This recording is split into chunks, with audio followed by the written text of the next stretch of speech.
Hey guys, so I played a tournament this weekend. It's called the Baltimore Open, and it actually didn't go that well, but I really liked my last game and I decided I would like to share it with you. So I played against an international master, Enkhbat. He also has a first name, of course, but it's very hard to pronounce, so I'm not even trying. I played against him twice before, and I was white in this game, but I remember that he's a pretty experienced Caro-Kann player. And I decided, well, I don't feel like playing a Caro-Kann, so I played knight f3, which I didn't do in a long time. I think the last time was probably 2012. And I actually remember the first time I played against him, I also wanted to start off with knight f3, but then I just played the first move and I noticed, oh, I played the wrong move, I played e4. I could still win the other game though. So he played d5 here, g3, now bishop g4. This is a very, I think, natural setup here for black to develop the bishop to g4 and put a knight to d7, and obviously black is maybe planning to play even e5. And if white just castles here, he can play e5, so I have to do something in the center. I play c4, now he plays e6, and I remember there were some ideas with queen b3. But actually, what I had in my computer is immediately queen b3 without taking.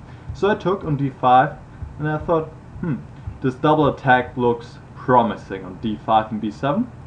And I thought he has to play knight c5, which he did. But actually, it turned out he can simply play knight gf6 because I can't take the pawn on b7. My queen would be trapped. Knight c5, queen b5 check, and now central point c6, and to queen takes c6, bishop d7, and queen is lost. So he could have just developed this knight. Okay, knight c5 is fine. And now I looked at position, I thought queen c2 is a normal move, but what about queen e3? And I decided, okay, I'm going to play a little bit freestyle here. It looks strange and maybe it's not that objectively good, but I tried to just create problems from early on. So I check, he plays bishop e7, natural move, and there were actually some games here already played, and most people play d4 now, but I felt like playing b4, getting some space here on the queen side, and of course I want to develop the bishop to b2. Okay, so knight has to retreat, put it on e6, and now I played bishop b2. I thought playing knight e5 would be maybe too much. He maybe should play bishop f6 here. I think it's the easiest way. If bishop f5, I was looking at g4 here, it's a little bit crazy. And I thought actually it's not working because of bishop g5, but it turns out after queen f3, white has the advantage. So black actually has to play a strange move like bishop c2. And it still seems to be fine, but it's very strange position, of course. Okay. So I said it was enough freestyle, I'm playing bishop b2. Of course he cannot take on b4 now, because then I could take on g7, because the knight would be pinned. So I expect him to play knight f6 and it would be a perfectly normal move. But he was still a little bit afraid of knight e5 ideas, so he took on f3.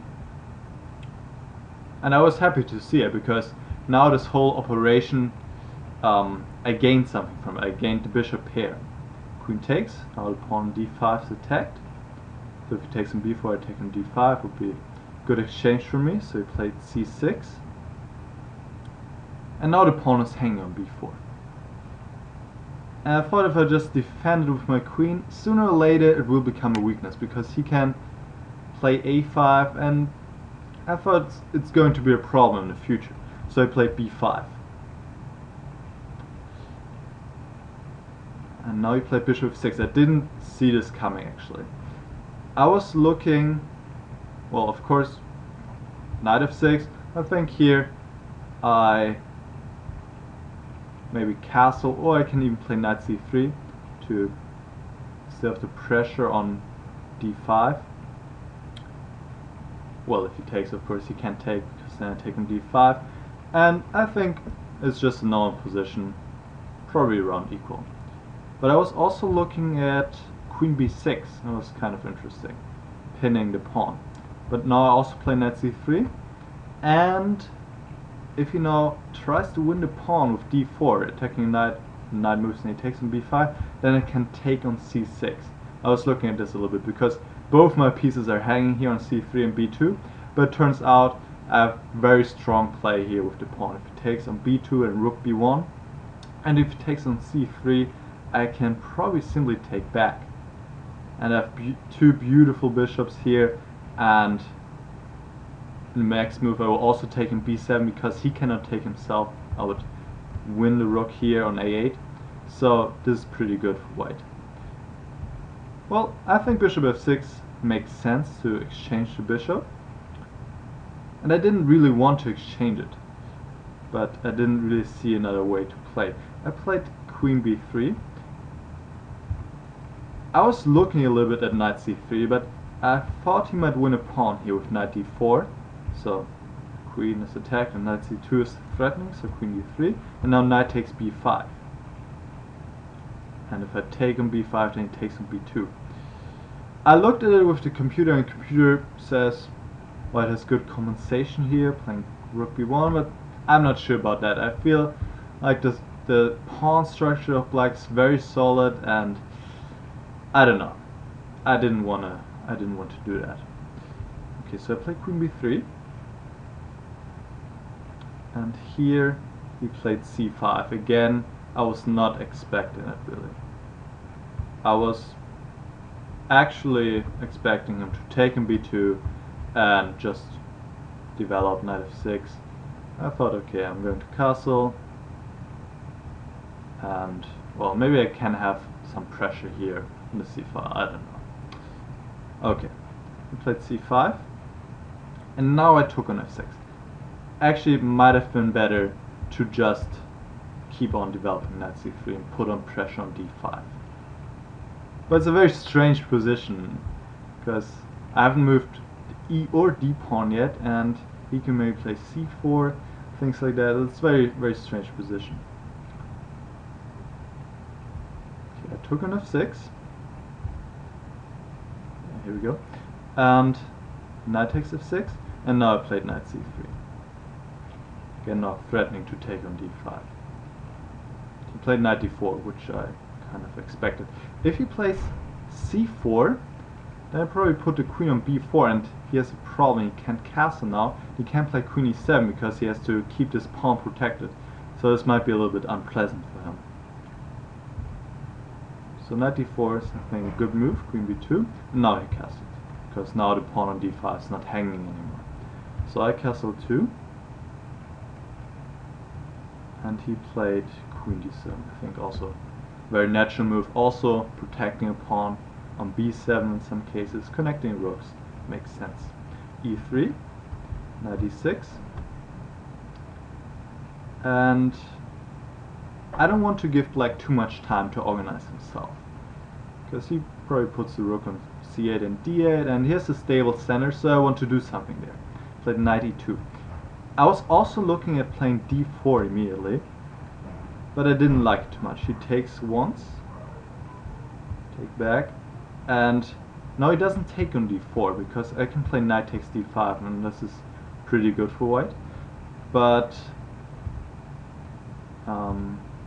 he just plays rook ac8 and probably puts the rook on c4, and this looks kind of unpleasant for me because I don't know how to increase the pressure on d5 really. So I played knight e2, slowly preparing to play d4, but taking back with a piece on d4, so I can still have the pressure on d5. And he was probably anticipating it, and he played c4.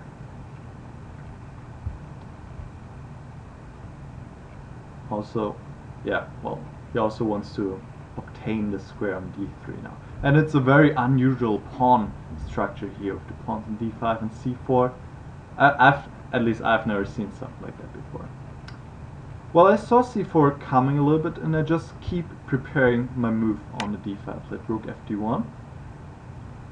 Again, I simply want to play d3, open up the d file, and then have pressure on this pawn on d5. Because I have this very strong bishop on g2. Okay, so he prevented, he played knight c5. I said, okay, I'm going to prepare it one more time, play knight f4. Again, it's a beautiful square here for the knight on f4, putting pressure on d5, preparing d3, and also in some cases, black cannot really put the rook on c8 because of bishop h3. Bishop h3. Okay, he played a6, and I think this is kind of double-edged here. Okay, actually I could have taken a pawn on a6 in the first place. I played b6, and why do I say double-edged? The pawn on b6 might be more vulnerable now. He might be able to win it at some point, but if he doesn't win the pawn, if somehow these pawns are gone in the center, then b7 is very weak, and if he ever loses this pawn, then b6, the pawn here, is going to be very strong. But I could have taken on a6 actually, and play d3 here. I was a little bit afraid that he might play knight a4 and now obtain a pass pawn on c3, but it turns out I can play rook ac1. My pieces are very coordinated, and by playing knight e2 I might even just win the pawn back, and also the pawn on d5 is also under attack, so that's good for white. Okay, but I played b6. Again, I just want to play d3, and here he played queen d6. I thought probably he wants to play knight a4 now and win the pawn on b6.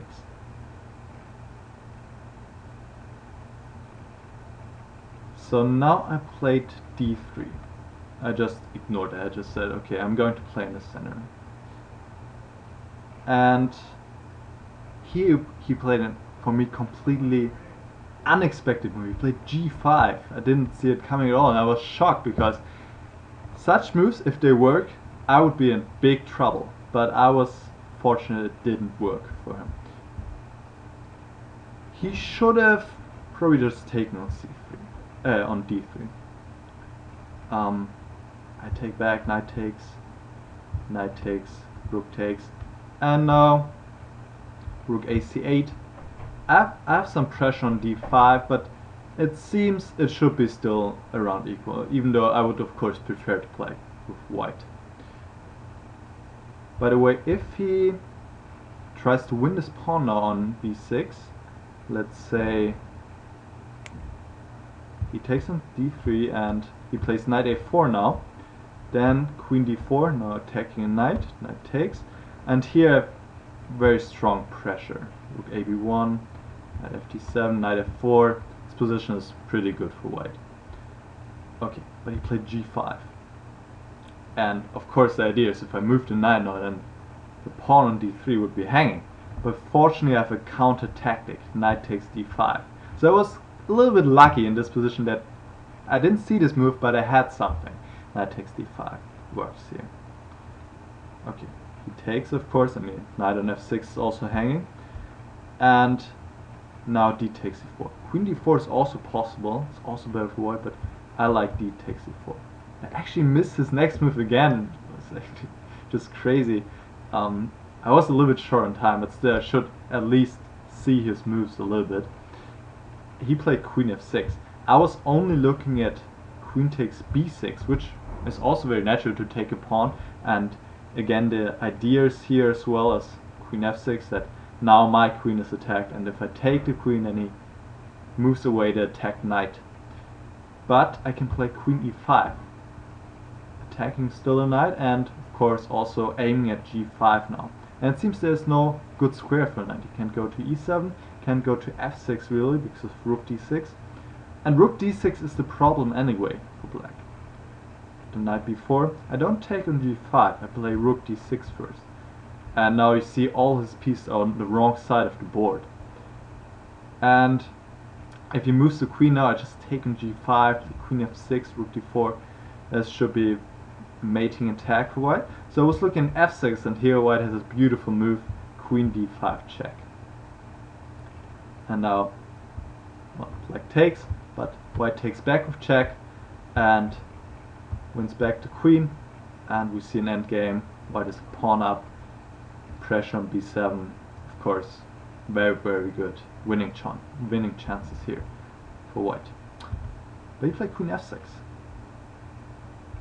But still add another move here to counter him. Play queen d4. I like this move. So now you see both his knights are hanging, and he can't move the knight still because his queen would be hanging on f6. Okay, so he took. And I like this picture. Both knights in the center and they both attack, so he will definitely lose one of them.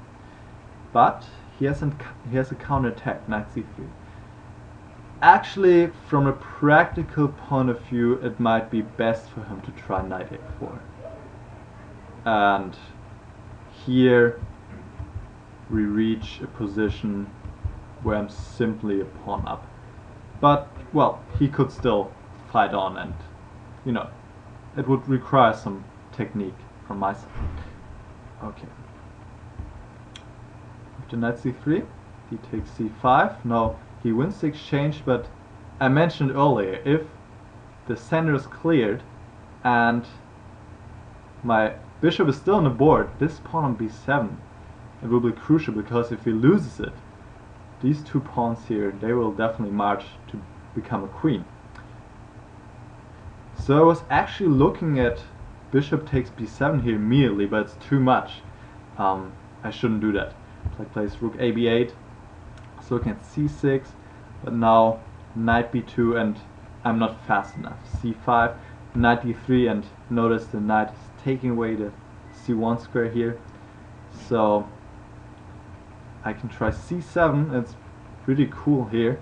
If black takes on b7, I can play rook d1, but he can simplify here. He can take on c5, give back the rook, and, well, I will also lose the pawn on b6, and then it's just equal, and I don't have anything. So I take back the knight on d1, and I already have two pawns for the exchange. And these pawns here, they will really cause trouble to black.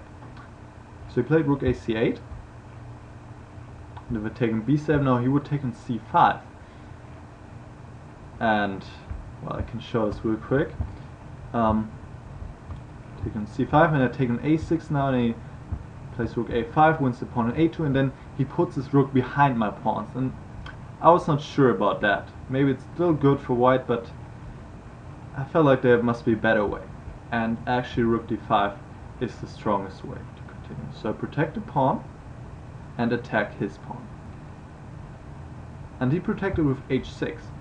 If he protects it with f6, then here's my idea. Now I play rook d7, and now it's a different thing, because now he takes, and now I take on b7, and now the pawn on c4 is indirectly protected, because I would play bishop d5. And now I simply put my bishop on d5, and the rook is also supporting the pawn now on b6, and it's a different thing with the rook on the 7th rank.